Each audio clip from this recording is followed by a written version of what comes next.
Michael Bloomberg is jumping in the race for the presidency. I will tell you why. Mitt Romney and the media bubble. I'll explain how those two things are basically the same thing. Finally, should America and the world switch to jazz hands? Probably not, but you'll see. Hang on.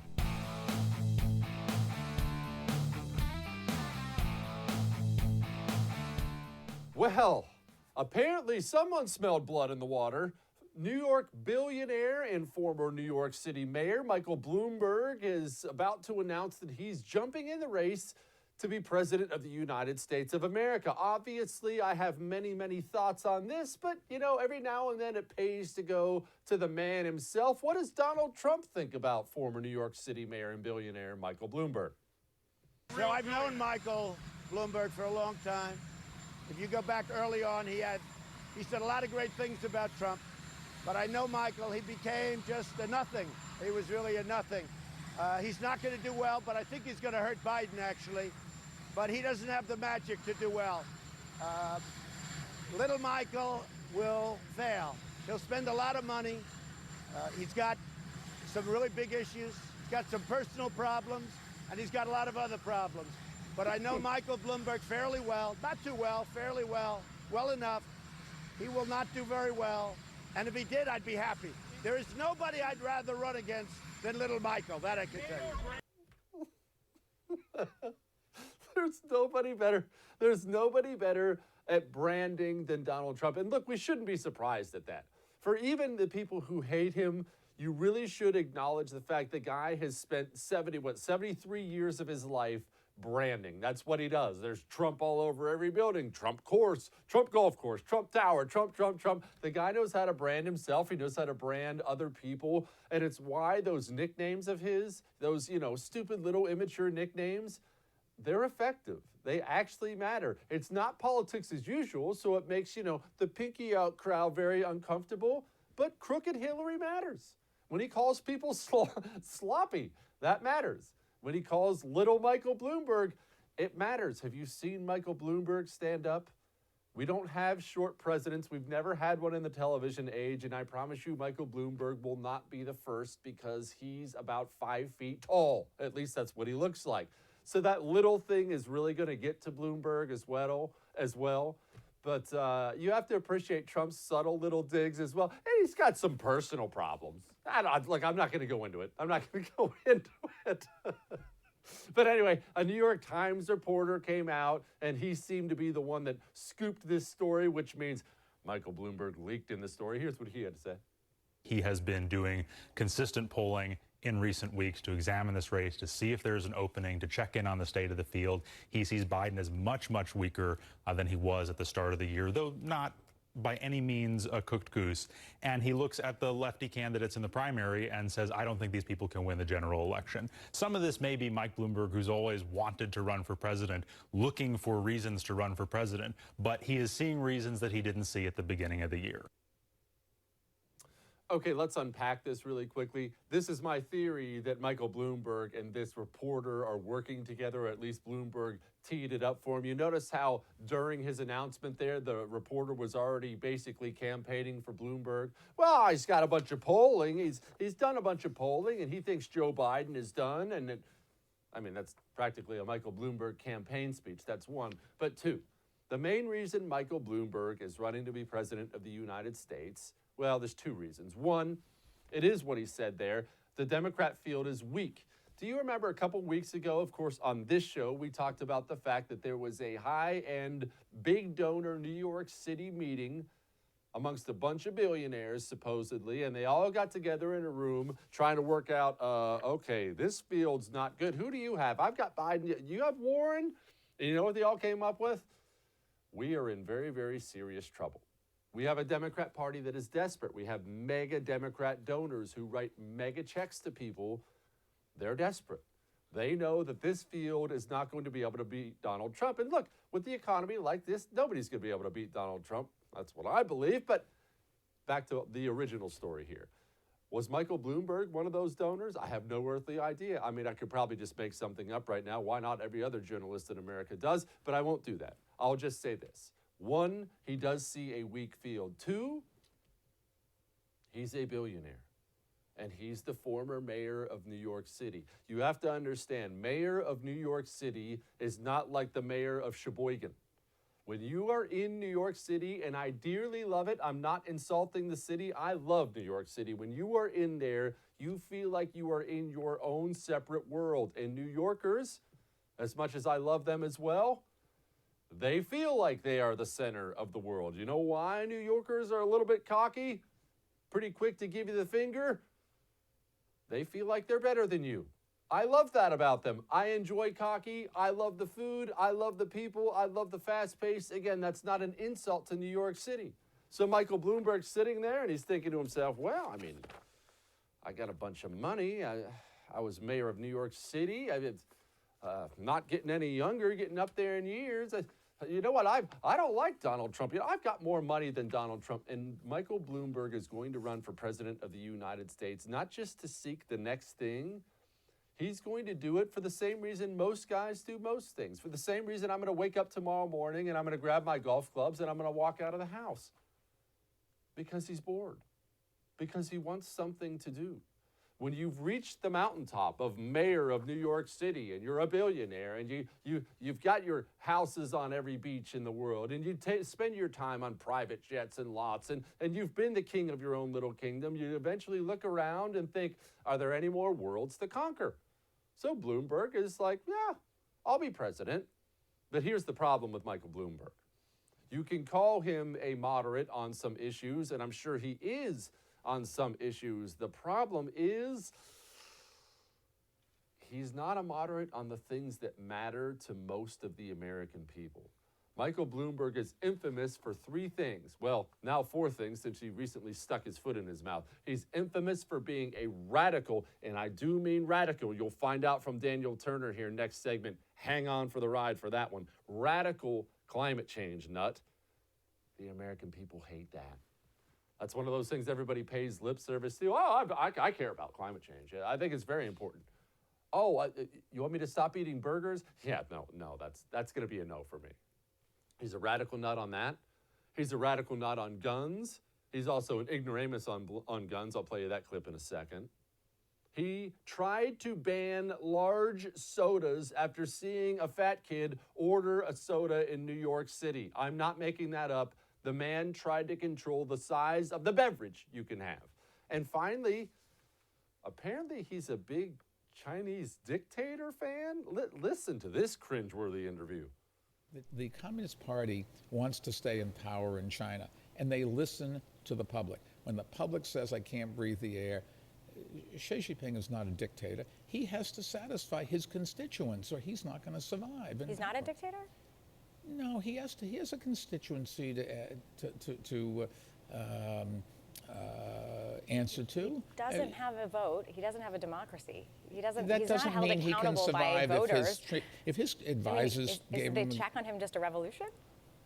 You're not going to have a revolution. Well, No government survives without the will of the majority of its people.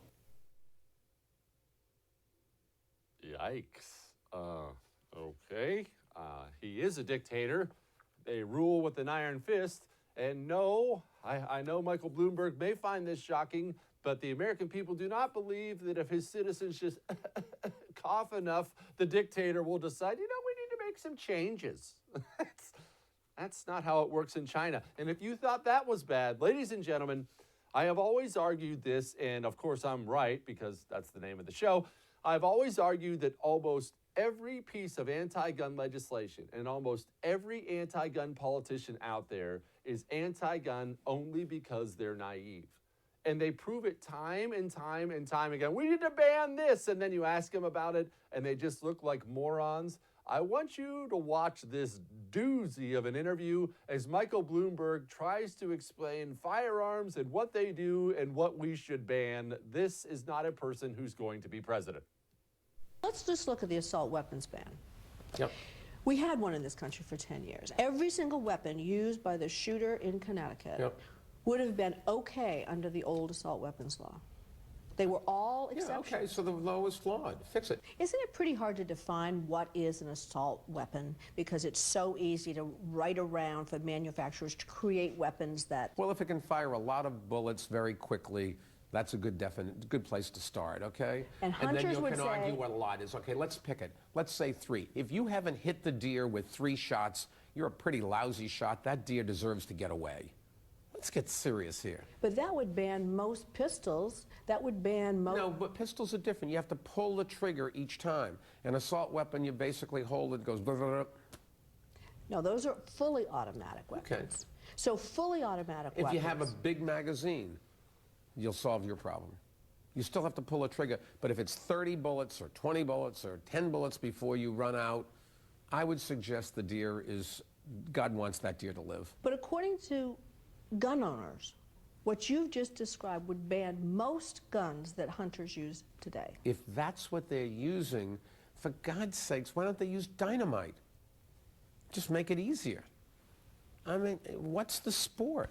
The position that a lot of people are going to say is all you're going to accomplish is taking guns away from the good people, and the bad people are still going to have them. No, that's not true. The statistics say that if you have a gun at home, you are 22 times as likely to shoot a family member or a friend as to somebody breaking in.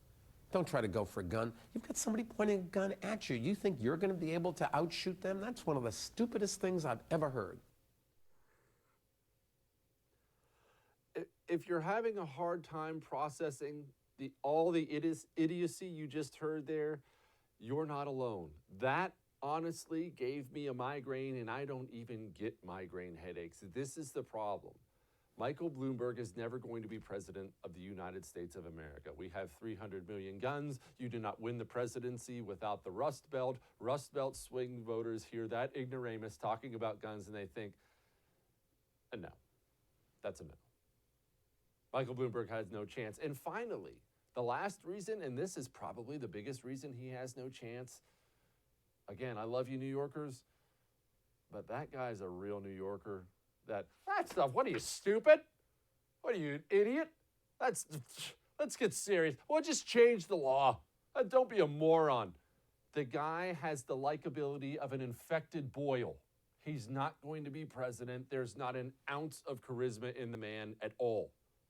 But it tells you the state of the Democrat Party when they looked around and saw the trash heap they currently have and think, you know what we need? Gasoline to pour on there. That's pretty much what we've done. Now, I promised you some information on Michael Bloomberg. My next guest, Daniel Turner, has a long-standing, well, I don't know if you'd call it a feud. Let's just say he knows a lot about Michael Bloomberg and the things he's done, not only in New York City, around the United States of America, things that have really cost, things with a human cost to them. And he's about to drop all that knowledge on you in just a second. All of that may have made you uncomfortable, but I'm right.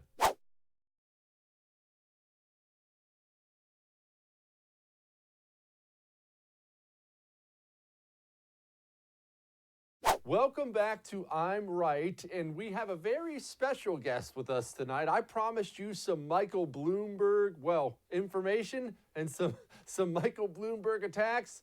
I am here to deliver for you. His name is Daniel Turner. He's the executive director of Power the Future, and they are interested in making sure America does not have routine blackouts the way California does. Daniel's also my buddy. Daniel, would you please explain and take as much time as you need, explain what Michael Bloomberg has not just done to New York City, what has he done to cities and towns across the United States of America? Yeah, thanks for having me on, Jesse. And you're right, there is no better example of the radical climate agenda put into action than Michael Bloomberg. And here's an example of this. Right off the bat, I will say, I do not begrudge him a dime of his wealth. I love capitalism. He's a self-made man. I respect the fact that he has done so well in his career.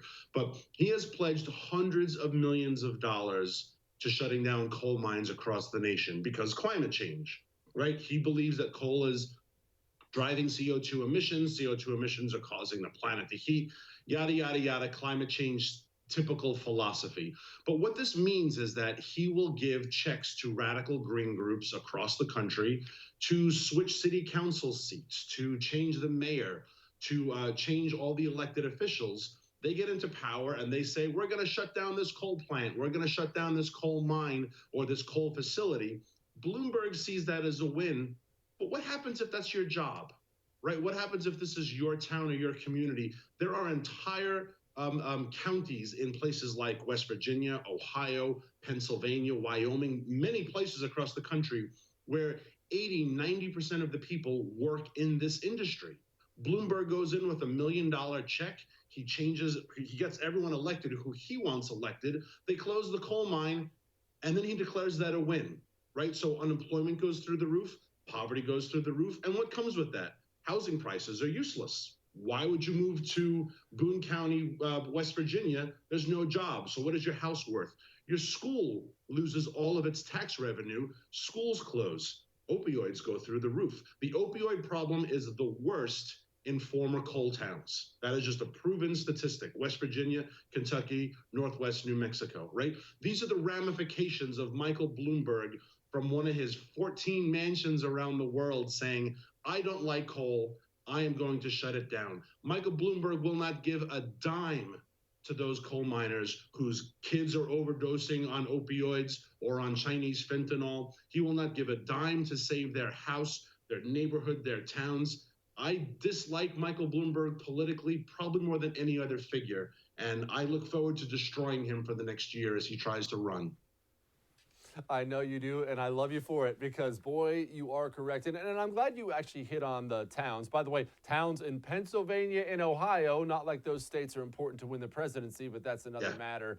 I'm glad you hit on the human cost of it as well, because it's so easy to, we look at the Green New Deal, we're like, look at these morons, and we laugh at them, and we have our fights. But there is a real cost, and frankly, a cost in lives as people die of these opioid addictions. People grow up listless. They grow up because their towns have been wiped out because of some New York City billionaire who never sticks around for any of it.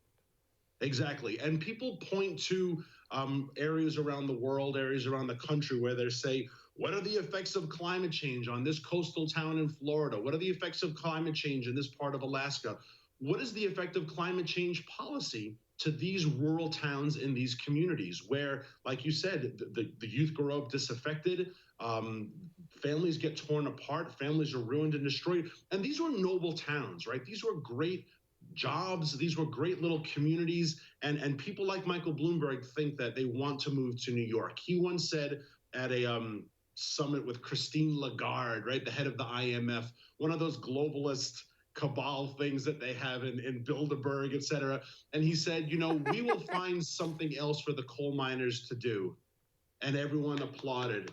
And I thought, boy, that is amazing that is how you see the world. I will find something else for them to do. And that's Michael Bloomberg in a nutshell. He tells you how much soda to drink, how many cigarettes you can smoke or can't smoke at all. I'm a fan of tobacco products. He wants to regulate every little minuscule part of your life, including the Second Amendment, and he's going to destroy rural America in the process. He is a true liberal, what's the word I'm looking for? He's a liberal authoritarian is what he is.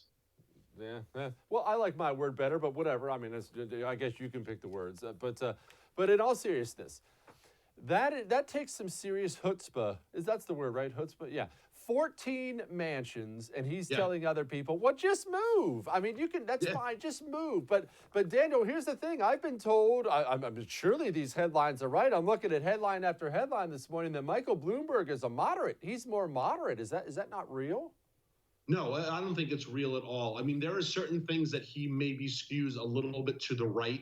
He's probably not bad on fiscal policy. He's definitely better than Elizabeth Warren when it comes to things like Medicaid for all, et cetera. But by no means is he a moderate. He's a total war hawk, right? There's probably no country he would not like to invade. And just ask him in his career. He's been a Democrat, a Republican, a conservative after 9/11.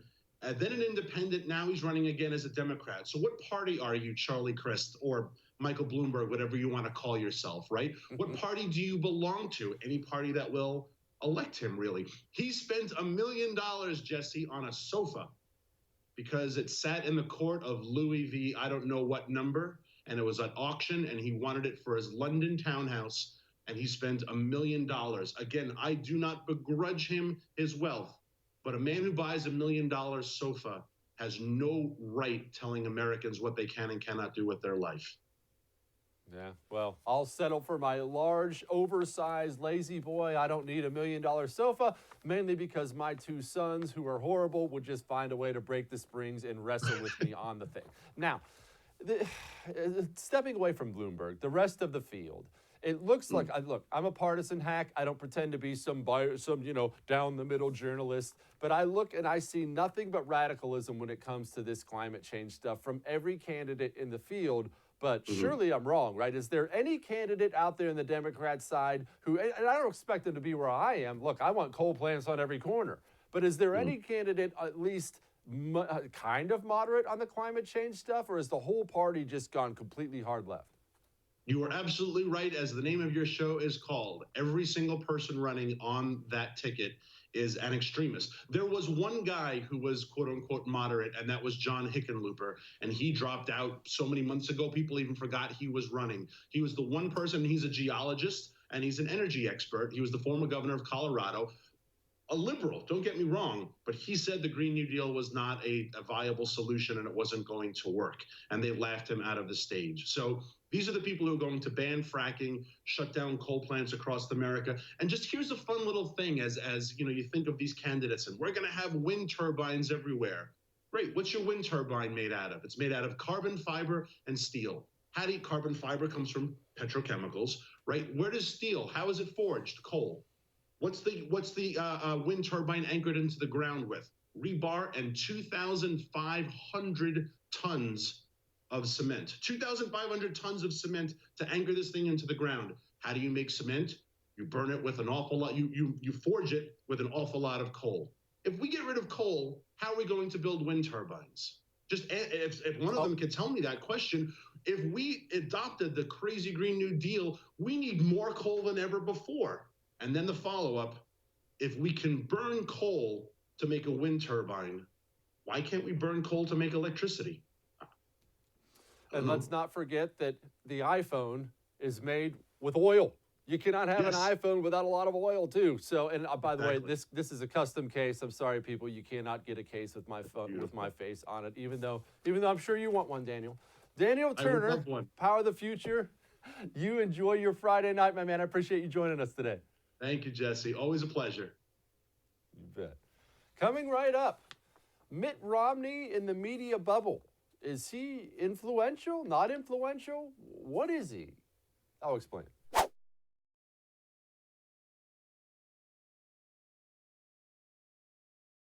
Mitt Romney. Is Mitt Romney a big deal? Does Mitt Romney matter? Is Mitt Romney influential? We have these numbers just came out last week. Mitt Romney approval rating, 18%, down from 43% in October of 2012.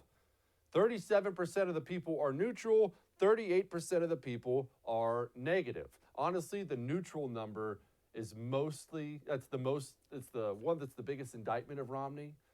People don't care about Mitt Romney. And this is not all about Mitt Romney. I'm making a bigger point. Look, I'm a storyteller. You just have to stick with me for a couple minutes here, all right? I'm getting to an amazing point. It's going to blow you away. Just hang on to your seat. So, Romney, we have him, well, everywhere in the media. Here he is talking about climate change. Are you all in agreement that climate change is real and man-made? Yes. Yeah, to a significant degree. I don't know exactly how much, but the fact is I hope it's a lot, because if we're not causing it, why, there's nothing we can do about it. Oh, gosh. You know, I would rather he just come right out and say yes, or come right out and say no. But of course, he has to do the mealy-mouthed mom jeans. Oh, well, yes. I mean, I'm not really sure. I hope it's a lot of it. Just has to try to talk his way through the problem. Show some spine, Mitt. This is why Barack Obama ate your lunch when you ran for president. It's absolutely maddening. Anyway, I'm getting sidetracked. That's not the larger point. Here's Mitt Romney talking about Syria. This was before everything worked out just fine in Syria, by the way. Here's Romney. Mr. President, I rise today to address the current situation in Syria. First, I welcome the Vice President's announcement of a ceasefire, which will prevent further loss of life. I hope the agreement is honored. But at the heart of this matter is the central question of why these terms and assurances were not negotiated before the President consented to withdraw our troops. Let me briefly recount what's happened in the past 7 days since the U.S. announced our withdrawal. The Kurds suffering loss of life and property have allied with Assad. Russia has assumed control of our previous military positions, and the U.S. has been forced in many cases to bomb some of our own facilities to prevent their appropriation by Russia and Turkey. The announcement today is being portrayed as a victory. It is far from a victory. Except it was a victory, and it all worked out fine, and Baghdadi's dead, and his second-in-command is dead, and ISIS is on the run, and there was no genocide and slaughter of the Kurds, as Mitt Romney said there would be, and everything else. Again, that's another matter. I'm getting distracted. Here was Mitt Romney also in the New York Times. If one can be deeply troubled and having a blast at the same time, that's Mitt Romney at this stage of his public life. President Trump has given him a kind of late career relevance that he might not have otherwise enjoyed. And that's what I want to focus on. You see, this is not about Mitt Romney, actually, as much as I get annoyed by that. Is Mitt Romney relevant? I mean, we have the numbers, 18% approval, 38% are neutral. Those numbers are disastrous. That's not a nationally relevant politician at all. Not at all. But you just saw, I gave you a small example, by the way. The show's only an hour long. We could fill up 10 hours of all the appearances Romney has made on every single talk show, every cable news network, every major news network. Anytime he gives a speech critical of Trump on the House floor, there's Mitt Romney. New York Times can't print out anything without Mitt Romney's name. And they're the Washington Post, Mitt Romney this, Mitt Romney that. Let's get a statement from Romney. What does Romney have to say? Well, what about Mitt Romney? But again, I circle back to the numbers. Nobody cares about Mitt Romney. Most people are negative. Most of the rest of the people don't care at all. A tiny percent approve. I would argue if you take away the state of Utah and the District of Columbia, nobody would approve. So what's my point? My point is that we all have to remember something, and remember this. None of what you see is real. You've heard me tell you that so many times, but this is a perfect example of what I mean by it. Almost all the news you consume, almost all of it, is created in either New York City, Washington, D.C., or Atlanta, Georgia. Those are the three major media producing hubs in the United States of America. And when I say major, I mean it's 95% of what you consume. And so all the people in those hubs, they live, work, and worship around other people who think just like them. They're all 90% Democrat. They're all politicos. They all think they're important. And even if they're trying to relate or trying to understand what some guy in Nebraska or Wyoming is feeling or thinking or cares about, they can't because they're not there. Everything you see is created by a small group of people. We have this tendency to watch the news and think, even if we hate it, we think to ourselves, wow, that must be a big story. That must be what America cares about. But they don't. That's not what America cares about. It's what New York City cares about. It's what Washington, D.C. cares about. It's what Atlanta, Georgia cares about. That does not translate to other people. So when I tell you, and you'll hear me say this a million times because I want you to remember it and because it's such a smart thing that I came up with, when I tell you none of what you see is real, I mean it. You need to make adjustments in how you consume your news. Yes, you need to keep watching The First. Obviously, you come here, you get the real scoop from me, you get the real scoop from Buck Sexton. That's just a fact. You also need to adjust the other channels you watch, adjust what you read. And I'm not saying you have to go, you know, I'm done with this author. He said something wrong. I'm not saying that. But understand something. So much of what you're consuming is put out there by somebody with no perspective. And perspective is so valuable. How do you think every single political pundit except for Selena Zito, for the most part, told you Hillary Clinton was going to win the 2016 election? How's that possible? Are all these people idiots? Well, some of them are idiots, yes. But are all of them idiots? No. That's ridiculous to think that. They exist completely in a bubble. Every poll was wrong. Every pundit was wrong. And it didn't stop there. 3 years. You've had now 3 years of almost every single major news publication and author putting out a new book, a new article, a new cable news program telling you this is going to happen. Doesn't happen. Oh, but we're going to have this. Doesn't happen. We've played it for you a bunch. I'm not going to play it for you again here. That long 2 or 3 minute compilation of Russian collusion. This is the beginning of the end for Donald Trump. I don't see how he can overcome this. This is the beginning of the end. This is the end of the Trump presidency. And he's still sitting there. He's doing just fine. How are they all wrong all the time? Because they have no perspective. And if you choose to only consume the news that they're giving you, then you don't get a perspective. I'm happy to be doing my show from the great state of Texas. Why? Because I get perspective.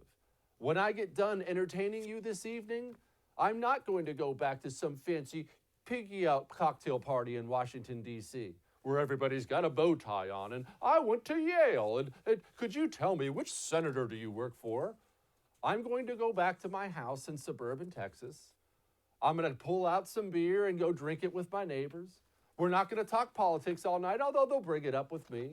We're going to throw horseshoes and talk about the wives and kids and the state of the country and the state of the economy. And that doesn't make me any better than some guy who lives, works, and worships in some New York City penthouse. It doesn't. But what it does give me is a perspective on what people actually give a crap about in the United States of America. And if you exist only in the media bubble, and if you consume only your news from that media bubble, well, then you're somebody who thinks Mitt Romney matters. Mitt Romney hasn't mattered since the night Barack Obama curb stomped him in an election. He won't ever matter again. But every single cable news pundit, every single author out there will tell you till they're blue in the face, oh, this is important. He's a U.S. Senator. Did you know he once ran for president? I talked to him once. I actually got to touch his sleeve. Mitt Romney doesn't matter. Not even a little bit. Whatever they tell you matters, probably doesn't. We're going to talk to Emerald Robinson, Chief White House Correspondent with One American News Network, about exactly that and some other things in just a sec. Hang on.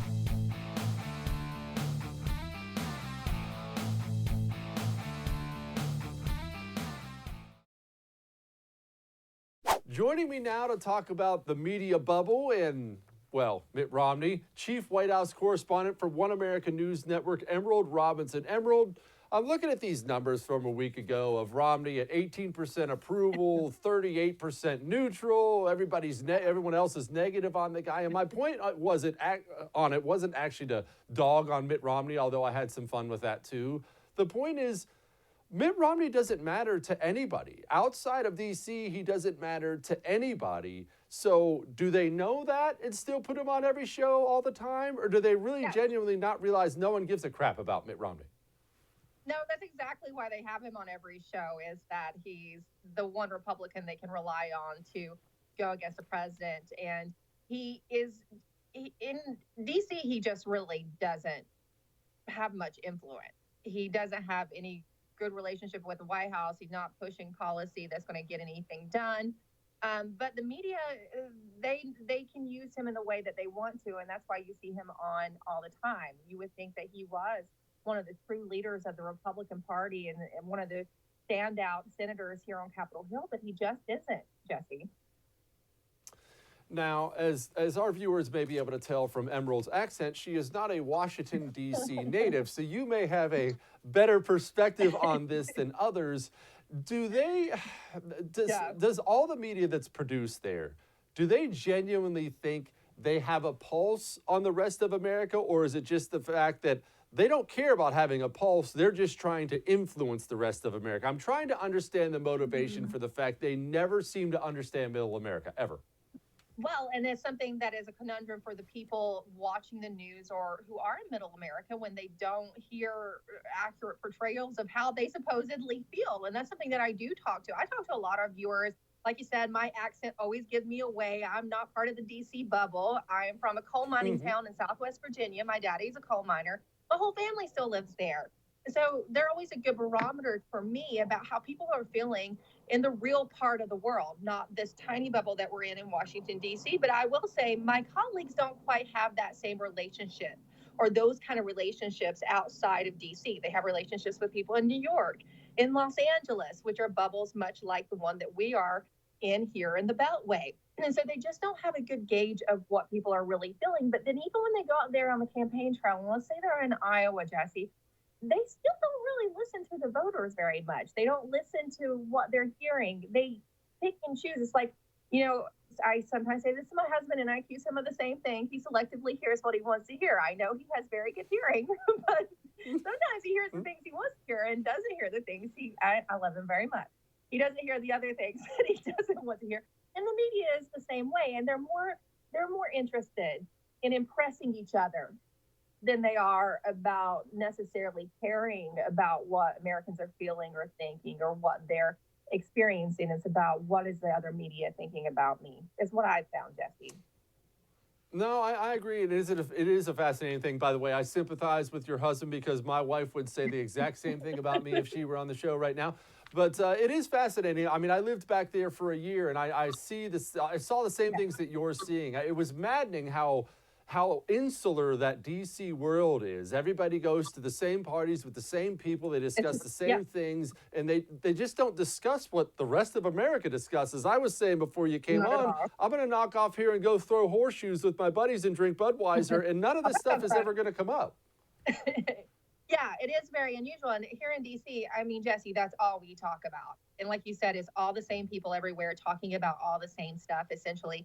And then in talking about what they're focused on, it's just, again, I always go back to the Covington kid example. And that was quite an upsetting day because when that video was released, I was sitting in the White House and I looked at it and I just knew, well, I saw this, 17-year-old kid with someone in his face is what it looked like to me, but I also knew there had to be a longer video and there was more context we weren't seeing. And so when there was so much outrage in the media about it, I warned some of my colleagues that day. I said, we don't know this whole story. You better be very careful because we don't know this story. And then when it came out and there was much more context and we now know ultimately how everything happened, they didn't flip and say, oh, you're right. We need to retract this. We need to make sure we let America know what really happened. There was an ignoring of the fact that they had really dropped the ball and that it had a major effect on children. They didn't even go back and revisit, oh, well, we were wrong, or, let's report what happened. So it's just it's hard to explain to some people. I explain it to my family, and I think for them it's kind of shocking to hear how people think about Americans in middle America or the holler where I'm from. And the thing is, here's the sense I get, Jesse, is they feel like they know what's better for these people than these people know for themselves. Yeah, that nails it right there. That is what really struck me so much when I was back there, the arrogance. I mean, you can tell them till they're blue in the face that they don't understand and that they look at you as if, why would I have to understand? I'm the one who went to MIT. I don't have to understand anything. It's absolutely maddening. Now, I want to circle back to something real quick before I let you go because I don't necessarily organize or think out my interviews. The Mitt Romney thing. Yeah. What is his motivation? I mean, we have a guy, everyone knows the Mitt Romney story. Yeah. Ran for president, was governor, so on and so forth, and then he wanted to be Trump's Secretary of State, got rejected for that, and now he's clearly decided, I'm going to be the anti-Trump senator. My question is, why? Is this the bitter ex-girlfriend syndrome? What is it? Yeah, it actually is. And I talked to several people who worked on Romney's campaign, and they just feel like he's really missing the mark with this, and it's not doing him any good. A lot of those people went on to support the president very adamantly. They even worked, in his administration, working on campaigns with him. And they think that Senator Romney really needs to turn this around and see the light before 2020. Now, in talking about friends Romney does have here on the Hill, you've seen he's made some climate change friends here in the last couple of days. Speaking of being in the media, yes. He had a very lovely interview with Senator Chris Coons and a couple other Democrat senators who he's making friendships on based on how to address climate change. So but most people you talk to who have worked with him feels like this has a lot to do with the bitter cup of being a loser and not Yeah. being able to stand that someone like Donald Trump was able to win a presidency when he wasn't, when he's, views himself as such a moral, upstanding citizen and well-spoken and quite the statesman. Oh, yes, quite the statesman. We actually played that clip you're discussing. We played it last segment. And I honestly, what drove me nuts about the thing was not even the yes or no or man-made. It was he was the only guy in the whole group that had to try to qualify his answer. Well, yes, but I mean, I don't know. Well, we'll see. I hope it's not very much. You can't just ever take a stance on anything. These jellyfish back there drive me crazy. God bless you for living with them. Emerald Robinson, I know you've got to go. Chief White House correspondent for One American News Network. Thank you so much for giving us some time tonight. Thanks, Jesse. It's always good to talk to you. Be good. Oh, before I forget, before we sign off here, Don Jr. was asked a question in reference to his favorite Democrat, and I think you guys will enjoy this real quick. Who is your favorite Democrat? Go ahead. Ooh. Okay. All right, Mayor Trump, we're going to let you go. Thank you very much. Thank you very much. All right. It is now 8:14. The name of the book is Triggered, wherever you like to buy your books. Mitt Romney, Gail. Mitt Romney's my favorite Democrat. How about that? It's time to check it now. All right, that's petty, but that's hilarious. Finally, coming up, we need to address an issue that is plaguing this world today. That issue is clapping. We'll dig into that in just a second. Hang on.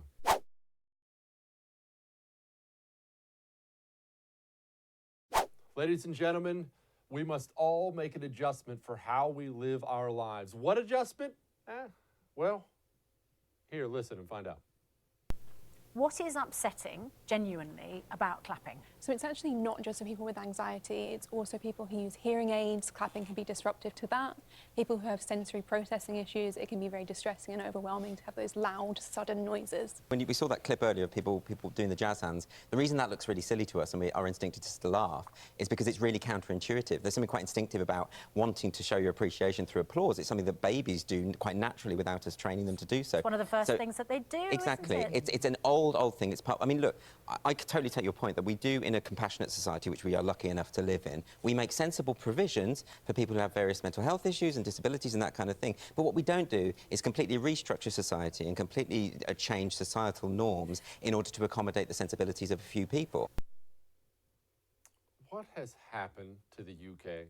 Look, we like to take some petty shots at the UK every now and then because it's funny that we rebelled and threw them out and now our country's way better, but that's another matter. You still have to admire them. Some of the best, toughest people ever.